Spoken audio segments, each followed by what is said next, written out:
Tonight's guest is a nationally qualified wellness champion. She is into anime, longboarding. She loves Star Wars, and she's going to tell us all about her journey into bodybuilding.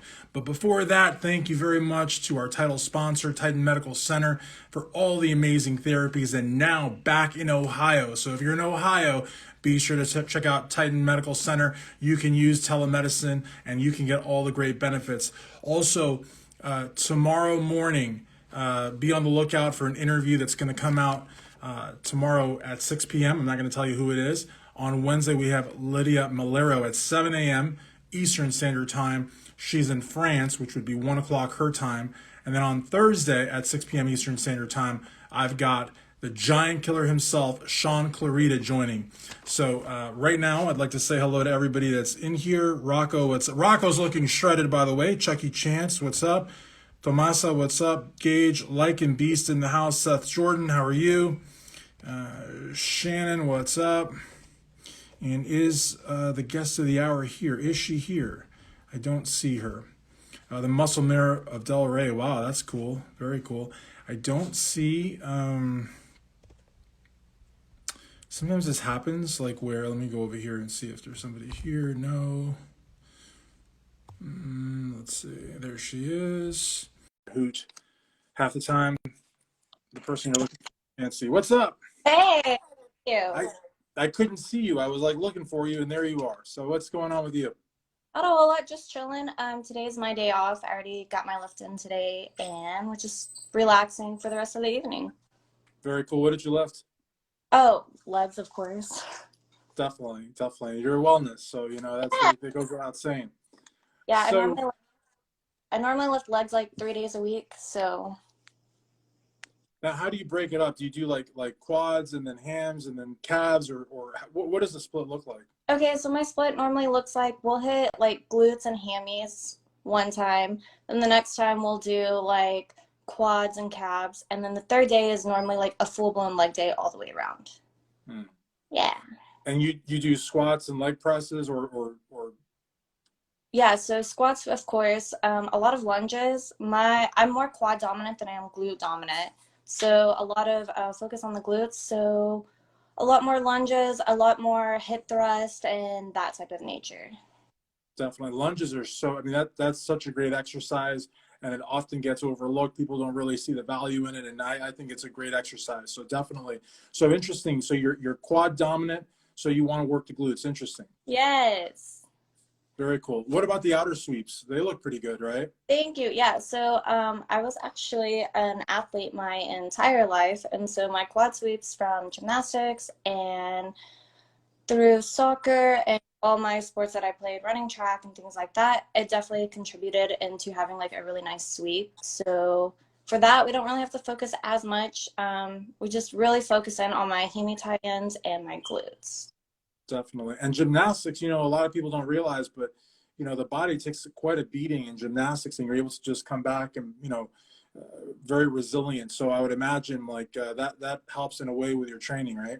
Oh yeah, for sure. So when I got out of high school and everything, and I wanted to get into still staying in sports and things like that, it definitely transitioned and helped with the gymnastics training, because you know you have a really strong core and you have to have a really strong body as well. Definitely, definitely. Now on Wednesday, I've got Lydia Malero from Spain, and she's a wellness pro. And your dad's from Spain, so that's like an interesting connection. Yeah, yeah. So I'm Good. second generation Spaniard. My family still lives in Barcelona, and so my family immigrated over here on my dad's side of the family. Nice. And then your mom's Native American, you told me? Yeah, so my grandma is full-blooded Native American, and my grandfather is half. My grandfather still lives on the reservation, and my mother moved to be closer to me. Very interesting. So you had told me that you got into bodybuilding back in 2015, and you'd been competing since 2018, which is, you know, a good amount of time. How did you discover the sport? Like was it a magazine, or did someone in the gym, like, you know, like say, hey, you know? It's funny how that happened. I was working out. I actually have super high anxiety, and so with that, we all start Yeah. somewhere. And so I found the gym, and from there we started working out, and then I started gaining muscle really, really quickly. And so someone asked me if I was getting ready for a show, and I said, no, what is that? And then someone told me about it. And then from there, I got my first coach in 2015, which was Ray Baker, and I was part of Ray Baker Team Ultimate. I was with him for a really long time, and then from there, I went and I became athlete of Sick Made Muscle with Big Dave. Unfortunately, Big Dave passed away a few years ago, and that was really traumatizing for all of the Sick Made Muscle family. And then my last 2 years, I've been Marvin Cortejos, which is an Olympian athlete, and he's been my coach the last 2 years. Very cool. Very cool. I'm sorry for your loss too. Like I had heard about that. And so, because with Strength Addicts, I've worked with a lot of different teams. I had not worked with that team, but you hear about teams around the country, especially like where, you know, um, they have a good number of competitors that do well at shows. Now for you, it sounds like you've been with three different teams, right? So Yes. can you talk a little bit about transitioning from one to the next? Because it sounds like you've done so without any bad blood or drama, but like a lot of times people are not able to do that. They're not able to like make the disconnect and just, because you might love the person, but like if your placings aren't getting better, if your body's not getting better, it's nothing personal. It's just you got to do what you got to do as a competitor. Right. So I look at when you're a part of a team or you have a coach, it's like a marriage, right? You have to be able to tell them everything and trust them fully. Ray Baker was absolutely phenomenal, and I still love him to this day. His family, they're amazing, and I'm still in touch with them. But my personality did not, a little bit fiery sometimes. And so Ray really helped me become more mellow, to be a better sportsmanship, and to help me grow all the way as an athlete. Mhm. But I wanted to go a little bit more intense and heavy. And with that, I told Ray, hey, I love you and I love your family and everything that you guys have done for me, and I'm blessed. But I want to go this route because it's a little bit more aggressive, more fast paced, and that's what I was looking for at the time. And he said, we love you. If you ever want to come back, you're more than welcome to. And to this day, if I come back, I could. Then from there, Good. I transitioned and became a part of Sick Made Muscle.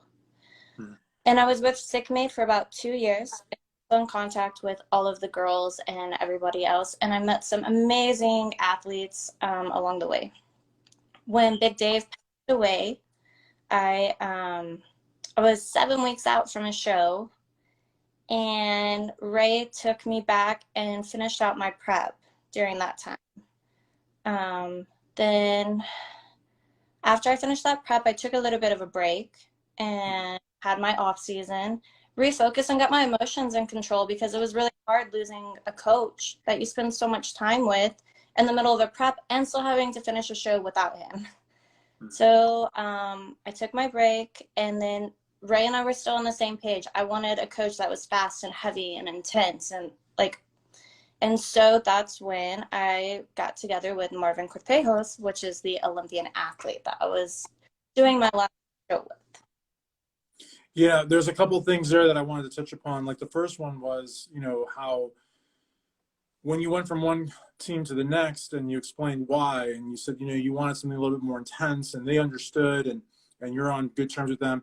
Like I think it's you know disadvantageous when a coach tries to change a competitor. Same thing when a competitor tries to change. Like you didn't even try to like have this coach change like who they were. You knew that it was time to move on. They understood, and that's all great. And I think that's awesome. I think communication is so important. Like you said, it's like kind of like getting into a marriage in a way.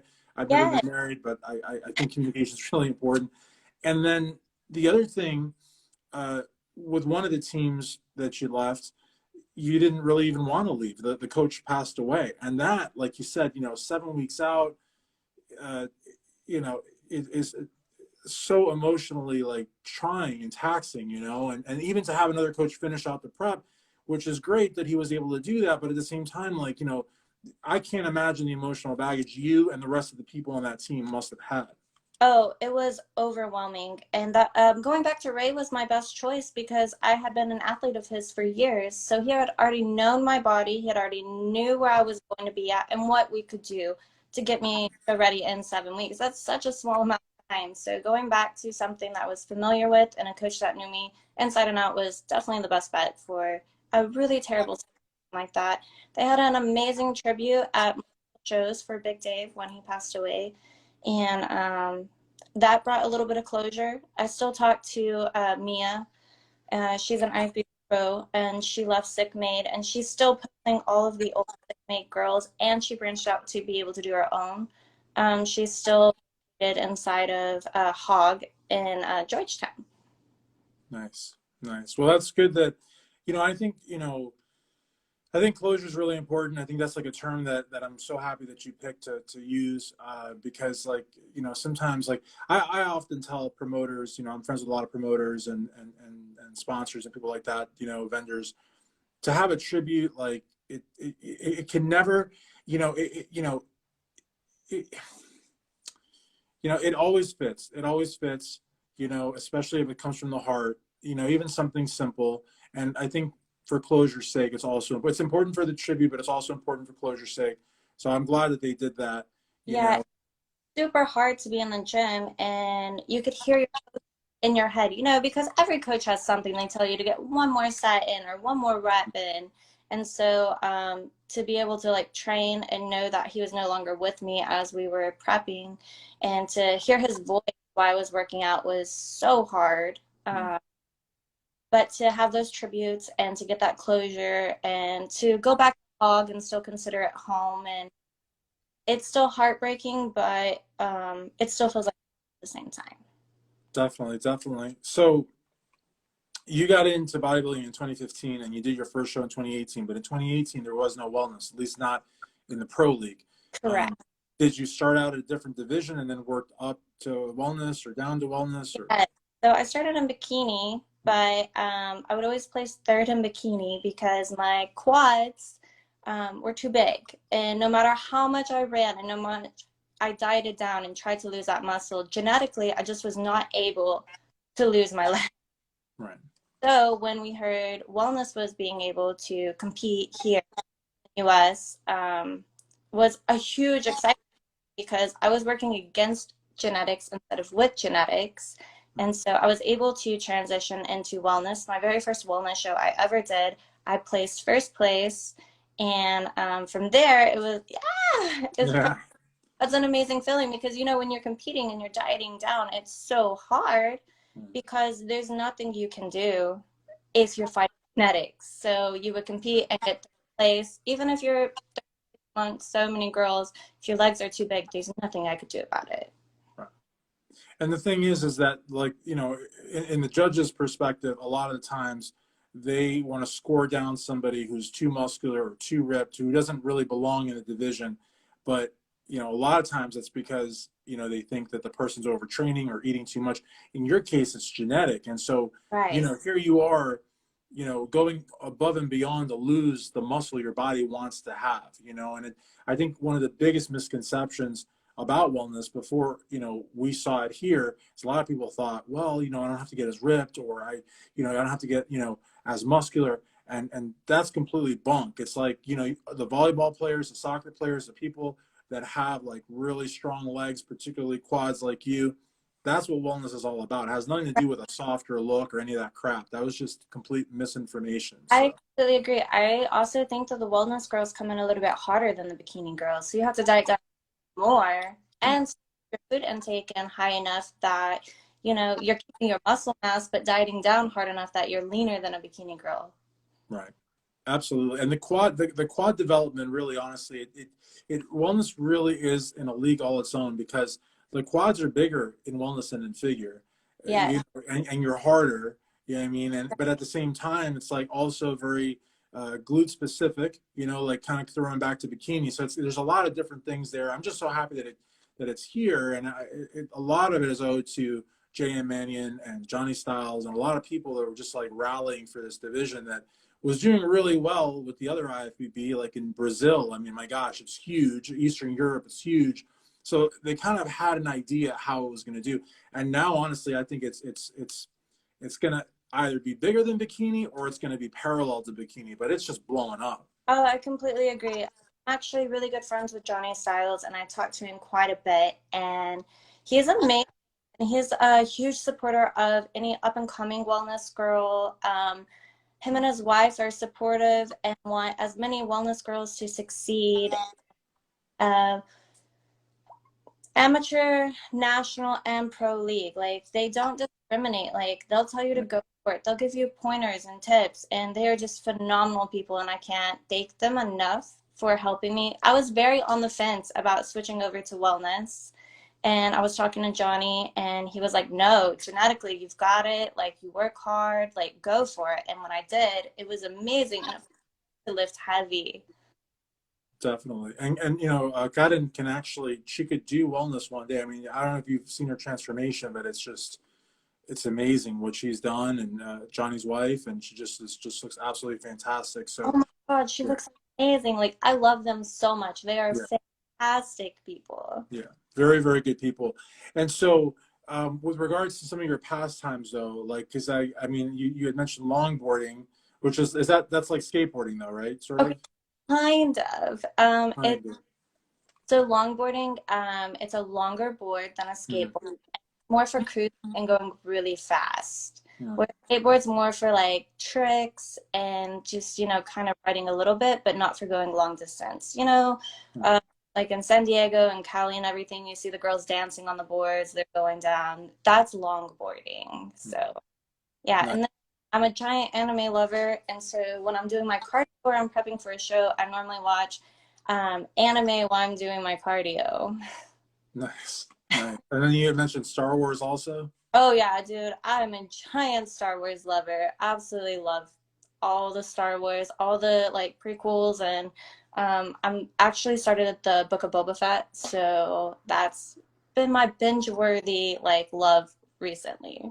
Very cool. Very cool. Now let's talk about cardio though quickly, because you know there's always like this sort of like myth that too much cardio will make your legs small. In your case, I mean you're quad dominant, so your legs are always going to be a good size. But what do you do for cardio? Like what's your cardio like routine? Okay, cool. So, my cardio changes. Someone else loves anime too. No, Mwah, anime lovers. Uh, for sure. That's Omni Muscle, of course. Yeah, he's super artistic, so he loves all that. Yeah, oh, very cool. oh yeah. So for cardio, when I'm first starting off and, trying to get body fat off, but not lose too much muscle, I normally do fasted cardio in the morning, at an incline of 15 at 3.5 speed, and I walk for about 35 minutes at a slow, steady state. Now, when we're getting close to the show, I'll switch to stair and bike and I'll alternate them. I'll go hypoglycemic pretty easily. So even close to the show, I'll start going towards the bike versus the treadmill or the stair stepper. And that seems to work better for me. We're not losing as much muscle and we're not doing any high intensity like intervals or training. And that makes sense too, because if you go hypo, I mean, you could, I mean, God forbid, pass out or something, right? I mean, you know, it could be Right. touch and go there, so it makes more sense to go on the bike. I also do 15, but I'm 6'5", 6'4", 6'5", and so my legs. I mean, with the incline, I go up to 4.5, which for someone that like 5'5" or something, that's like sprinting. For me, it's just like a long step walk or whatever. But yeah, you just burn tons of calories, and Calories. And I'm only 5'1". oh my gosh, yeah. I, I'm tiny, so it's like an uphill battle, literally. Right. But and so you're watching anime while you're doing it? You're is that Yeah, so I just finished all of the Jujutsu Kaisen, and I just went and saw the movie too. So that's what I've been watching. I'm in my off season right now. We're trying to build more muscle, and I'm gonna take a long off season and see how big I can get my lower body. So I'm still doing my cardio. I'm still maintaining. You don't want to get too active or anything. So yeah, I've Jujutsu Kaisen, Black Clover. I've seen all the Demon Slayer. You name it. that's awesome. That's so cool. Well, I think it's important that you have like, you know, like pastimes and like, you know, because like I think with physique-based sports, strength-based sports, but more so physique-based sports, people just tend to like just dive into them, and they're very selfish sports, and so like they consume all of you. But I think it's good to have like like different things, and you could even have like a different circle of friends, maybe with your longboarding or with your anime Star Wars stuff, and just mix it up a little bit because a lot of people burn out in this sport very quickly. Right. So that's another thing, balance, right? So I love to go to festivals and raves. I'm actually getting ready for a rave in 2 weeks. I'll be at Hawaii, which is super cool. And but it's a balance, right? So if you are completely consumed by your sport, and I love my sport, don't get me wrong, but if you're completely right and you have no outside life, we know that stress raises our cortisol levels. And if you have no outside enjoyment and no balance with bodybuilding, how are you going to be your best? So with festivals and things like that, you still get to wear super cute outfits. Sometimes they're even smaller than what I wear on stage. Right. And to dance around, have fun. I mean, you're not doing anything crazy. You can still live your life. You can still hang out with friends as long as you're active. Like longboarding, you wouldn't think it, but my legs are so sore after longboarding. After I go to a festival for 2 days, my legs are exhausted from dancing. And God, I'd have no idea how many calories I burn off those things. But life and balance, right? Like we love bodybuilding, but we love life too. Definitely, and that's so important. I think that's super, super important. So for this year, are you doing any shows in 2022, or is it strictly the growing phase? We're kind of on the fence. So right now we think I could possibly do a show at the end of the year, but we're not going to push it. And if not, I'll do a show mid next year. And it'll probably be Pittsburgh. Definitely. And I think that's great. I mean, I think it's really cool that, okay, let's say you don't do a show in 2022, but you focus on the task at hand of putting on quality size. There's nothing wrong with that. That's great. I think where, you know, um, people just get like so tempted by the stage. I don't compete on media, but they get so tempted by the stage where if you're going to do something, do it right. The stage will be there next year. You know what I mean? Right. Yeah, so I honestly feel like it's way harder to have an off season than it is to shred down for the stage. Mhm. Because we all know that a lot of us suffer from body dysmorphia and we're not used to seeing our off season state. And to learn to love your body fully in your off state is a really big difference mentally. So when you're ready for the stage and shred down, like I love the stage. I would live on the stage if I could. So I honestly think it's harder to go into a longer off season, build as much muscle as possible, and then come back. But we have to look at Vivi Winkler, right? She's taken a long off season, but man, she looks fire. And Definitely. Absolutely. 100%. Yeah. yeah, we're all like, I know once she hits the stage, we're all going to be watching because she's taken such a long off season to develop this amazing physique that she couldn't do if she's competing every year or even multiple times a year. She's taken the time and the discipline and what she needed to like focus on the task at hand. Definitely. And like you said, I mean, like you really hit the nail on the head. It's so much harder to have that off season than it is to get shredded and get on stage. And with you also, to piggyback off of that, you also have a coach that you know and trust. And Right. so you just trust the process and you know that, you're getting closer and closer to that goal. And, you may compete, but competing may also undermine that process. So maybe next year might be better, or maybe this year you just kind of leave your options open, but the focus is that off-season growth. Yeah, so definitely with a coach that really understands you, I can kind of be a little bit. I'm working on it, but I'm human. But my coach understands that I have my bratty moments, and he'll be like, Ash, stop it. Like, we've got this. Like, don't worry about it. He'll be like, if you're that stressed out, we're going to take a day off. We're going to breathe. And then, like, we're going to hit even harder tomorrow. Or if I'm in my head and I don't think I'm lean enough, I called my coach at 2 a.m., like breaking down, crying in the floor, thinking I'm not going to be ready. And he's like, no, you've got this. Like, get out Right. of your head. And that's really hard to come by. Yeah. No, and that's so important too because I like when a coach listens, processes your feelings, processes your concerns. We'll hit it harder tomorrow. If you need a breather, there's that's a great school of thought. On the other hand, there's coaches that are like, they don't care if you're stressed out. They don't care if you're having a bad day. They don't care if your muscles ache. They're just like, go, go, go, go, go, go. And that's not really, I don't think that's a good coach. For me, I don't think that's a good coach. I think you're in good hands. Right. So I actually had a super heavy leg day, and it was probably 11 o'clock at night when I finished my leg day. And I knew I had I needed more calories, even though that was not in my plan. My coach is like, okay, send me pictures, send me a video. And then he FaceTimed me, and this is, this is 11:30 at night. Right. And um, he was like, okay, we're gonna add this much more food, we're gonna add much more rice, and then send me pictures 45 minutes to an hour later to see how your body processed. But he wasn't like, oh, this is what champions do. He was Right. like, a heavy workout, you're dripping sweat, like you need more food because you put in extra because you could. Right. And kudos to you, and Rocco's right, by the way, but kudos to you also for communicating to your coach that you needed more calories and you were hungry, as opposed to eating behind his back, which is what a lot of competitors do.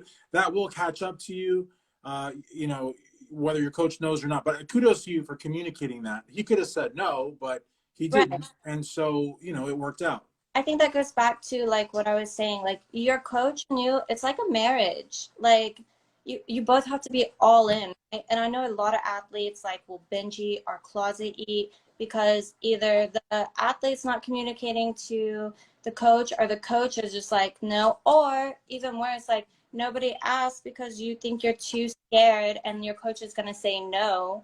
Right. But like, when you communicate, everyone's metabolism is different. So when you're communicative and you're working together, that's like the best possible outcome you could hope for. Absolutely, 100%, 100%. So hopefully, you know, more competitors listen and do that, because, you know, I feel like, you know, you hire the coach. The coach in a way works for you.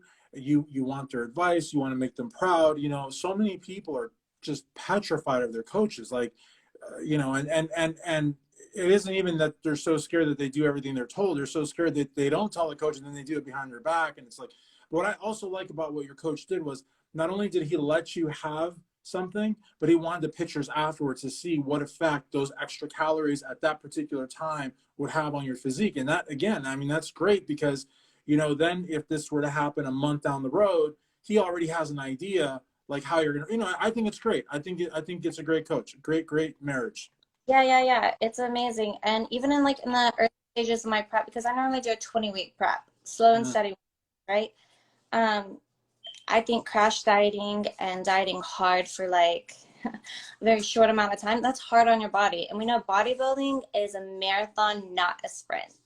So if you're hard on your body in 3 years and you just ran it through, you just ragged out a sports car and like, what do you have left? Right. No, for sure. And just to piggyback off something else you said, Vinny Galante, IFB Pro, love the guy. He's an old school cat, and he basically lives what you just said, slow and steady. He'll, you know, because a lot of people, what they do is like, yeah, they're tightening up as, you know, show day gets closer, but they still have this horrendous peak week where they're just like in utter misery. But the old school people, they just kind of like coast in. They never have like a peak week. I mean, they tighten up that week, but it's not like a hell week, you know? And Right. I think that that helps the body. You spare the body. As anytime you can spare the body, like needless taxing is good, you know? I completely agree. Yeah, I know Definitely. competitors that do slow and steady and they never even have to cut water. So they're not cramping on stage and they're not, Right. just dying of dehydration as they're competing because slow and steady. And then every athlete is different. Like, and for a lot of people who coach hop and don't give your coach enough time to work with you, it takes a while to figure out your body, right? Like your Right. first show, your coach is never gonna be 100% because they don't quite know your body yet. We don't know how it's gonna respond, but we know that when I do a refeed or the night before a show, some people can do pancakes and syrup. I do sushi. I look absolutely phenomenal with sushi as a refeed, which is a really weird food, but we wouldn't know that if we didn't experiment. And so coach and I like will experiment with well in the beginning stages of our relationship, we would experiment with different foods. So he'd be like, go and see how you look. We would, and then we would try different foods. And then we found sushi, and we know the exact amount of rolls of sushi and what kind of sushi to make sure I look phenomenal. Right. Well, I mean, and I think that's great. And like you said, I mean, you know, everybody's wired differently. So like most coaches, like, you know, the fallback is cheeseburger and fries. Well, cheeseburger and fries Right, doesn't work for everybody. You know what I mean? And so like with you, it's sushi, which, you know, I would not think of sushi as a refeed meal because it's healthy, right? But that's what right. works for you. So a hamburger and fries actually bloats me, and I hold so much water. I hold up to 8 pounds of water. If my body is finicky, if you change anything, it's going to hold water. And we know the foods that float and hold water, and we know the foods that don't. Right. And then see, that's the power of diet and the power of food. I mean, you could blow a 20-week prep with a burger and fries. I mean, that's just like the wrong carb up, the wrong refeed. And so, but that's the thing. That's again why I like your coach so much, because like not to be scared to like, cater each prep to each competitor, individually, as opposed to just having one size fits all kind of thing. That doesn't work ever. Right. Yeah, especially with me. Whoa. Right. My body has put me through some definitely questionable moments until we figured out what works. But it's the formula, right? Once you have the formula down, it's way easier. Exactly. And like you said too, I mean, like, not to keep, prolonging the interview, because I'm loving it, but you're making so many good points. People that coach Hub, you can't do that unless the coach actually knows your body, and your coach is not going to know your body after one show, which is not going to happen. Not. And people even like to coach Hub midway through their prep, which is insane. Again, media, not a competitor, but just as an observation, I think that's utter madness. So. Oh, yeah, for sure. And sometimes, like when people coach hop, you didn't even have an off season with your coach. Some Right. people decide they want to do one show, and then they go and do their own thing in off season, and then you go back to your coach. Well, you've only been with your coach for, anywhere between 12 and 20 weeks, and you only talk to them 12 to 20 weeks. So how are they supposed to know anything about you? Exactly. Exactly. And then Exactly. you want to blame the coach for them not knowing you. They're not mind readers. They're people. Right. Exactly. 100%. So yeah, so I love this. Hopefully we'll do this again. This was a Yeah, really good. Yeah. absolutely. So good luck with the off-season size growth, Thank and you. maybe we'll see you on stage. Maybe not this year, but it definitely sounds like next year. Maybe Yeah. Pittsburgh, like you said. Yes. And then good luck with the longboarding and watching all the anime and the Star Wars. Thank And you. then Yeah. hopefully we'll do this again. Bleach actually is coming out with their new series, and with over 10 years for the Centennial War. So that's going to be a great, like, cardio prep, binge worthy anime. Nice. And you have a rave coming up, you said? Yeah, so I'm going to Abu Dhabi, which is in Fort Worth, and then I'll be flying out to EDC Vegas for the biggest US festival, which is the Electric Daisy Carnival Festival. So be expecting to see me dressed up as a fox. So it'll be fun. Tag StrengthAddicts, please, and I'll repost. Oh, I will for sure. And wellness competitors. Yes, for sure. Awesome. Well, thank you so very much for Ashley Turner. This is Christian Duke, StrengthAddicts.com. Thank you so much. All right, bye. Bye.